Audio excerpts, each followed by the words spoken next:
Commons Clubhouse. Hello, and welcome to Commons Clubhouse, a show where we answer your questions about the Bible. Each week, we will open a new letter from a kid like you and chat about their question. And I'm Alex, by the way. And I'm Patricia. And I don't know about you, but I'm super duper excited to open our first letter. What does it say? Well, hold your horses. I just need to find where I put that mailbox. Oh, hurry up. Please, I'm so excited. Here it is. I found it. Okay, now we get to see what we've got here. It's a letter, and it's from Jesse. Dear Commons Clubhouse, my question is, what were Jesus' friends like? And did they always get along, or did they argue sometimes? From Jesse. Great question, Jesse. Thanks for sending that in. Jesus had a lot of friends in the Bible, and they were all so different from one another, weren't they, Alex? Well, they sure were.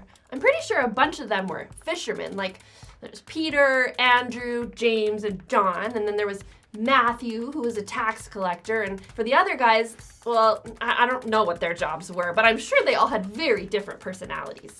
And Jesus was friends with women, too, like Mary Magdalene, Mary of Bethany, and her sister Martha, Joanna, Susanna, and many others, too. Boy, that's a lot of friends. And to answer the next part of your question, Jesse, they didn't always get along. Sometimes they butted heads, too.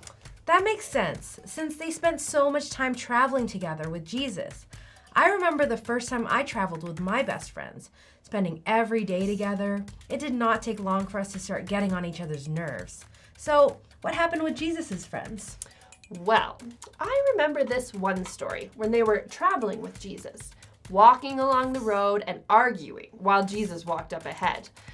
They thought that Jesus wouldn't hear them, but then when they got to the house that they were staying at, Jesus turned to them and asked, "What were you arguing about on the road?" Oof, I would not want to be in their spot.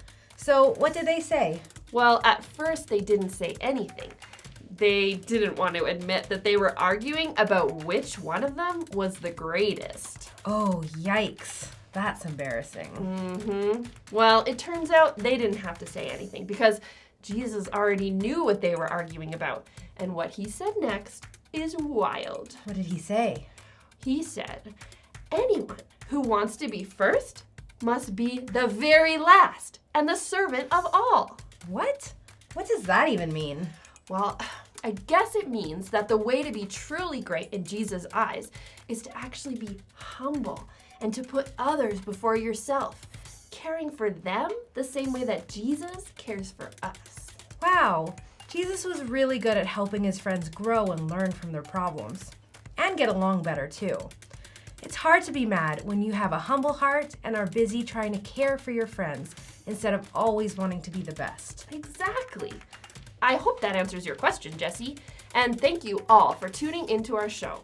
We'll be back again next week at Commons Clubhouse. Bye for now.